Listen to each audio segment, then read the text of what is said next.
Welcome to our Ask Me Anything for What's New in Google Pay.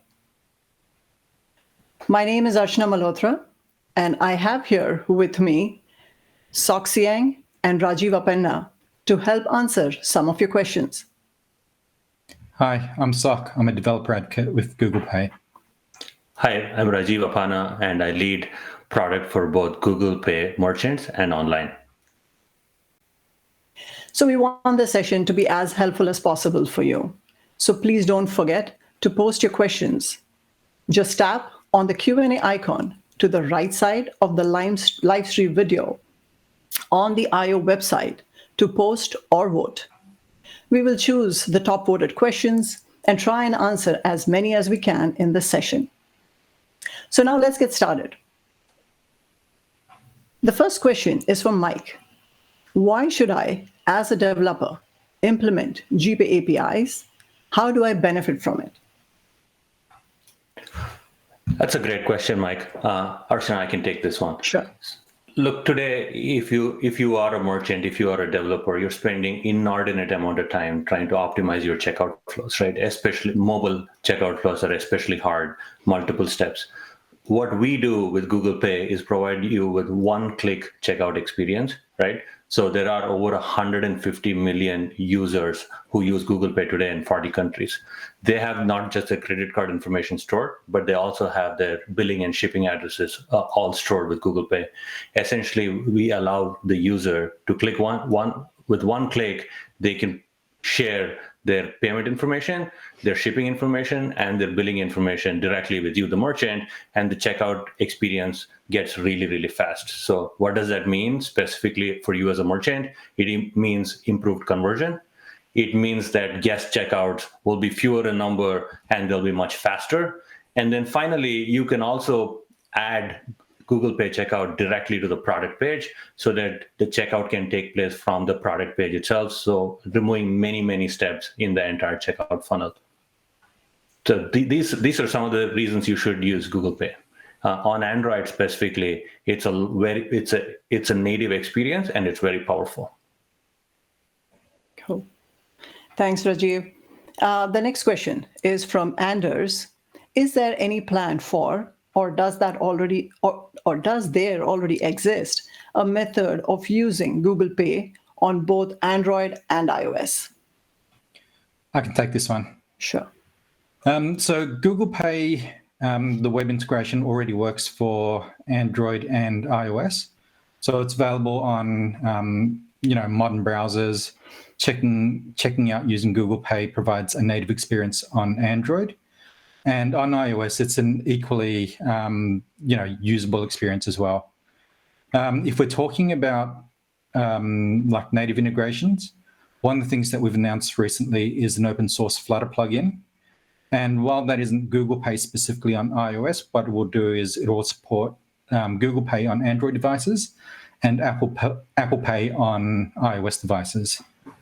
Additionally, we've also made some changes to the Google Pay application. So that's now been rewritten in Flutter, and that's available on both iOS and Android.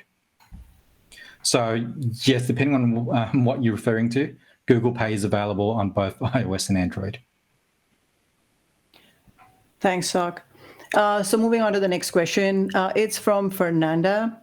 Here in Brazil, Pix is a new means of instant payment. Released in 2020, with Pix, people and companies can make transactions in less than 10 seconds, 24 hours, 7 days a week, using only mobile applications. Will GPay enter in this market and why? Rajiv, do you want to take that? Yes, I can take that. Look, Fernanda, at the end of the day, Brazil is a very important country for us. It's a strategic priority for us as Google Pay. In fact, just in the last few years, we have introduced things like the support for combo cards, allowing merchants to access cards that have both the debit and credit functionality directly on the card, right? So what we are doing now is, as we are working with the regulators to understand the functionality that Pix has and understanding what needs that the marketplace might have, we're trying to figure out what that means for Google Pay and how we can support the merchant and issuer ecosystem to adopt Pix. So that's what we're doing now. It is a strategic priority. We are working with the regulators, and you're going to see some interesting things come out because we are going to be investing in helping both issuers and merchants. Thanks, Rajiv. So moving on to the next one, it's from Julia. If I have already integrated with autofill for my checkout form, should I still be integrating with Google Pay? I can add a few. Okay, so I can add a few thoughts here, Soc, then feel free to add more. A few things here is, so autofill basically is trying to help the user for a seamless checkout. We try and fill in securely the card details to allow fast checkout. The GPay button at the same time is helping a secure fast checkout, but also goes a step further to help the merchant to process the transaction. So in either case, you need to efficiently use and implement the tags or the API to get the most out of it. So it's more towards the use case that you are wanting or the requirement that you're trying to accomplish to implement either or. So Soc, feel free to add more. Yeah, I mean, I would just add that well done for integrating with autofill. Not enough people do. And by doing that, I think you benefit from making your checkout forms a lot faster for your customers. Right. It means that their saved details will be available, and autofill, I should note, is different across different browsers. So it's up to the browsers to implement autofill as they see fit. So the experience may vary from browser to browser. What I can say is that for Google Pay, we take every attempt to make sure that your card details and other details are easily available and fillable in with autofill. I think one thing to add with autofill is that it does make things easy, but sometimes the experience, I'm sure people have experienced this as well, but because not all forms implement autofill correctly, the experience varies a bit. So you might have the experience where some fields are autofilled correctly and some aren't, and you have to go through and double check. With Google Pay, you can have that expectation that because we're returning the payload in a standard format, that developers will handle that format correctly, and therefore the details don't need to be verified by the user. And as Archana mentioned, having implemented Google Pay, the payment credentials and the details will be encrypted, and they won't be available for others to see, so they're safe from prying eyes. True. Yeah. Just one last thing, right? I think the way to think about it is you have to provide customers choice, right? Customers might want to use guest checkout, they might want to log in, they might want to use Google Pay. Ideally, as a developer or as a merchant, providing choice is a great thing. And to what Soc said, autofill might not work in many cases. In some cases, the checkout itself, the number of steps aren't reduced. But with the GPay API, like we had talked about earlier, one-click checkout is possible. Sure. You can see how passionate we are about this topic. So moving on to the next question from Amanda. What's the difference between Google Play In-app Biling and the Google Pay API? Yeah, I'm happy to take this one.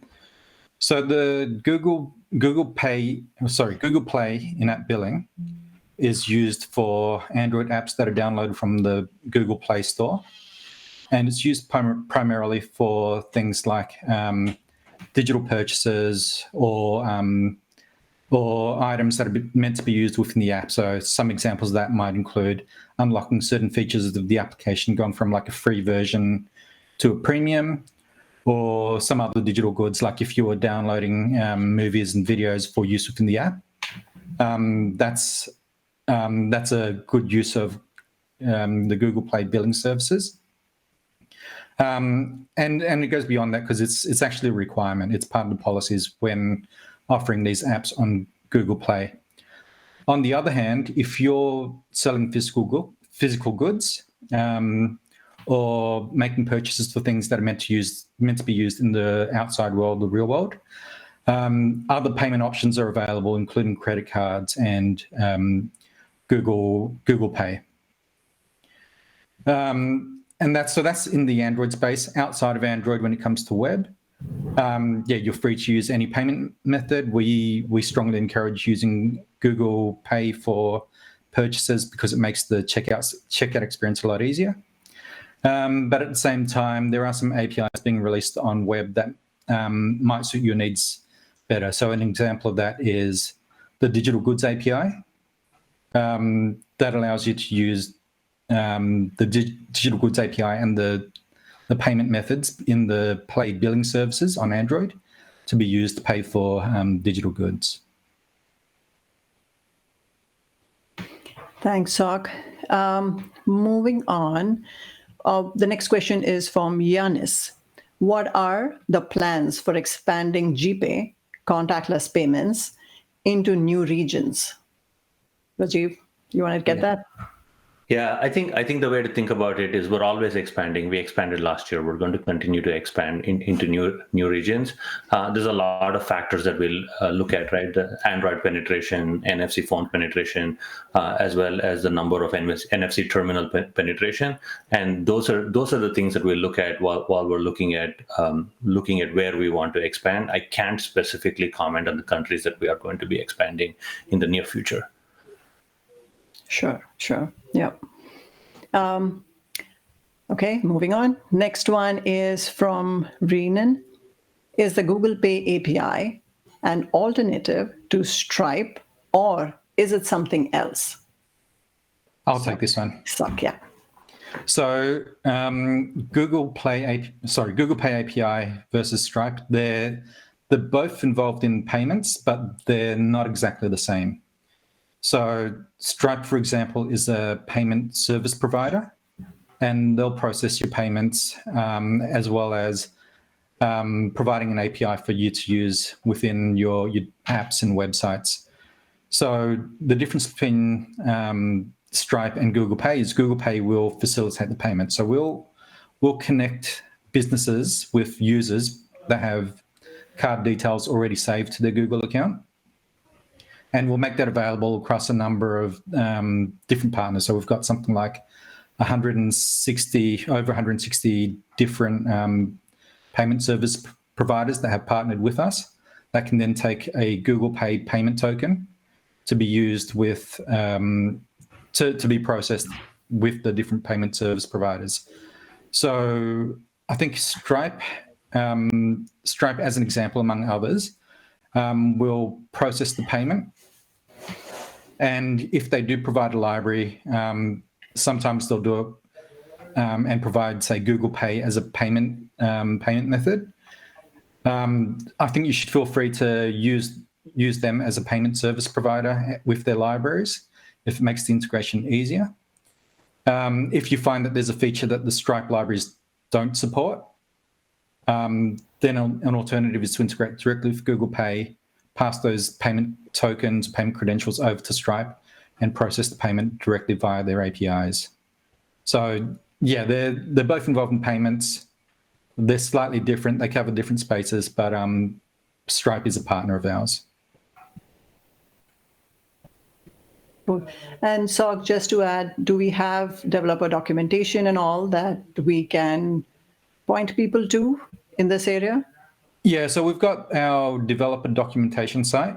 It's got some general information there, but I think the best source, if you are interested specifically in integrating with Stripe offer really good documentation, and that's probably the best starting point if you want to integrate Google Pay and Stripe happens to be your payment service provider. Right. Cool. Thanks, Soc. Oh, so the next one is an interesting one. Does GPay plan to support cryptocurrencies? Oh, Rajiv, this is for you. Yes, this certainly is for me. Look, in some sense, we do it today, right? Cryptocurrencies, it's the hot topic. It's all over the news. in some sense we do it today. And the way we do it today is there are these products that exist in the market, either a Visa card or a MasterCard, that essentially pulls from your crypto balance and your use. You can pay merchants with that, right? So one side of the network is solved because Visa and MasterCard bring that multitude of merchants to the table. You can now take those cards, tokenize them, and add them to your GPay wallet, either to use for in-store or online payments. So in that sense, we already support crypto. Now for us, the next question is, what about native support of crypto, right? That's an area that is a little more challenging. We're thinking about it. We're looking at it. We want to find out that it's the right use case for the user. It's the right use case for the merchant. And there needs to be broad adoption from a merchant perspective, and there needs to be a broad adoption from the ecosystem perspective. And when I say ecosystems, our big partners are the PSPs, or the payment service providers. Once they start supporting it, we would consider adding crypto into GPay as a thing that, as a sort of payment method that you as the user can add and then seamlessly pay with the merchant. So complicated topic. We do a little bit today with what we have. We're expanding. We're looking for ecosystem readiness before we start implementing something. Right. An exciting one for our roadmap, right? Of course. Okay. Moving on. The question is from Jesus. Greetings, guys. Is it possible to integrate Google Pay with Flutter apps? Is through a plugin or native code or maybe it means, is it through a plugin or native code from API? Yeah, I can take that one. So today we announced we announced a new Flutter plugin for Google Pay. You can find out more about it on pub.dev. It's also available on GitHub. So the support includes a federated plugin, providing support for both iOS and Android, so you can choose the relevant bits that are important to you. On Android, it will use Google Pay as your payment method, whereas on Android, it will use Google Pay. On iOS, it will use Apple Pay. And it's just been released today. Do check it out on GitHub. Raise any issues that you have there, or feel free to raise a pull request if you're so inclined. Cool. Thanks, Soc. The next question is around subscriptions. Can Google Pay be used for subscriptions? Yes. The simple answer is yes. Google Pay can be used for subscriptions. In fact, a lot of our merchants do it today, so it's not necessarily a new use case, right? So essentially what Google Pay does, if you look at it from the back-end perspective, is we take the payment credential that the user stores with us. We then tokenize it with the processor, and we hand it to the merchant. And the merchant then can send transactions to their payment service provider and capture funds from the user on a regular basis. The best way to figure out how you can enable Google Pay for subscription is to talk to your payment service provider and follow their guidelines. That would be my sort of direction to point you in. Cool. Okay, so the next one is SCA, which is Strong Customer Authentication, one of our passionate topics, which multiple teams have been following and working on this to get compliance. So the question is Google Pay compliant with PSD2 regulations for Strong Customer Authentication, which is SCA? As I can take that.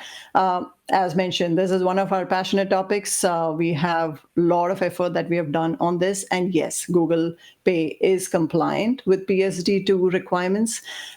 It is the cryptogram 3DS payment credential is with dynamic linking. And that is true for MX, Visa, MasterCard. So, and also to add to that this payment token does not need a step up from the merchant side. So that basically prevents or helps conversion. It helps reducing friction. And is of course secure. So yes, it is compliant. Okay. Anything else to add, Rajiv, Soc, on this? Yeah. I think maybe just I'll give like 30-second overview of Sure. the PSD regulation for folks who don't know it, because I'm assuming folks are joining from different parts of the world. Sure. So PSD to SCA is a regulation based out of Europe. Essentially, it means that we need to have two factors of authentication. It is knowledge, it's something you know, it's something you have, or it's something you know, it's something you have. And then what we want to do is from a Google Pay perspective, enable that. So the way we do that is we have something called device binding, which essentially means we take the card number of the user, we step it up with the merchant, and we store it on the device securely. So that's step one. And then dynamically at the point of transaction, we are able to take that, we're able to pull that credential up, generate a new cryptogram that essentially encrypts not just the card information, but encrypts how much the user wants to spend and the merchant information. So this cryptogram, when we hand it back to the merchant, now they don't need to do a step up, the issuer doesn't need to step up. So it eliminates a ton of steps in that process. Yeah, it makes for a much quicker user experience. Yeah, and just to add, we're also trying to leverage biometric as much because that's something that the user is used to as a platform authenticator. So I think we're basically trying to reduce as much friction, but be compliant to as much security guidelines that are being raised. Okay. The next one is an interesting one. How much does it cost to use Google Pay? I can take that. That's easy. It's free. Essentially, the product that we have in market right now does not cost anything for you as the developer to use, right? We're different from other wallets in the sense that we don't essentially charge you as a developer. You get integrating Google Pay essentially gets you the credentials encrypted along with, like we talked about, billing and shipping address when applicable, we'll give it to you in a secure way. Now, ultimately, for you to process the payment with your payment processor, there will be fees involved. And that is something for you as a developer or the merchant to negotiate with your payment processor. But the Google Pay integration costs nothing. Yeah, and I think to your point, Rajiv, different payment providers will have different fees associated with them. They also bring different things in terms of offerings as well. So, for example, you might have some that prioritize the developer experience. You might have some that prioritize the ease of integration, and some that might support multiple currencies, all over the world, versus some that will deal with like bricks and mortar as well as online. So you need to weigh up your requirements when choosing the payment service provider, and therefore, the fees associated with that. That's a great point, Soc. Yeah. Sure. Okay, moving on. A question from Raj. I'm using an e-commerce platform for my online store. How do I enable Google Pay? Yeah, I can take this one. So for there's a whole, I suppose, spectrum of different e-commerce platforms. You got some that are, fully hosted and fully managed through to some others that you host and deploy yourself. And it really depends on their setup. So some e-commerce platforms will have Google Pay integration out of the box. It might be even enabled by default for you. Some others you might have to take some extra steps to enable, including maybe downloading or enabling a payment plugin. So many e-commerce platforms have like a rich extension or plugin ecosystem, and they allow other payment providers to plug in. We rely mostly on those payment providers and the plugins supporting Google Pay. But in addition to that, we have recently released a plugin for Magento Community Edition, which allows you to enable Google Pay and integrate it with, I think it was something like 7 different payment service providers. That's something to look into, but they're supported. If you're really adventurous and you've got the technical ability, you can also do a bespoke implementation, which is a typical JavaScript backend implementation yourself, provided the e-commerce platform enables that type of customization. let's take a couple of more. I think we have time for that. The next one is from Cam. My PSP has a client library that includes support for Google Pay. Should I use my PSP's library or the Google Pay library? Soc, I think it's you. Yeah, I can take this one. So I alluded to this in the previous answer around Stripe. So yeah, I think the short answer is yes, you should be using the PSP library, because that probably make for an easier integration, because it will not only handle the back-end integration for you, but also the front end. That said, there are occasions where you may want to do a direct integration even if the PSP supports it. So some examples for that would be if there's a feature that's been released. A new one is the custom button where we display the last four digits of a user's card. If that's a feature that you want and the PSP doesn't provide it, one option is to do a direct integration with the Google Pay libraries. Another one might be to actually ask the PSP to include support for it, because it will not only benefit you, but a number of other customers down the line. There is also another scenario. It's not too common, but some businesses may want to have support multiple PSPs. So they might want to choose PSP A for whatever reason here and PSP B over there. And it's hard to get those PSPs to play together. So you might want to do a direct integration into Google Pay, and then in the back end switch between which payment service provider you want to target. So again, in short, use the PSP's libraries if they work for you. If you need anything a bit custom, by all means, do the direct integration and call the PSP when you're processing the payment. Thanks, Soc, for the detailed answer. We might be able to squeeze in the last one. Is from Amanda. How can I promote Google Pay acceptance in my app? Soc, take it. Okay, so I think there are a number of ways to do it. So one of them is we've got the Google Pay mark. So this is something that you can find on our developer site, where you can download the branded artifacts to put into your application. And the other one is actually just making use of the button. Like, the presence of the button is a good way to promote it. And again, with the recent changes that we've made to allow the last four digits of the user's card to appear in the button, it's now even more obvious to users that they've got a payment card ready to use, and checkout is just a couple clicks away. So I think just including it and using it is a good way to highlight the fact that Google Pay is available. Yeah, just one last comment there. I think for Android, think about using Google Pay as the default checkout. That's the best practice, default checkout option, especially because there are so many users who already have the payment credentials stored and vaulted with us on Android devices. So that's been the best practice. That's where we've seen merchants get the maximum success and improved conversion rates. Thank you, Rajiv and Soc. We are now going to wrap up our live Q&A. We, just to summarize, in our talk with what's new in Google Pay, you did hear different exciting launches that we have had.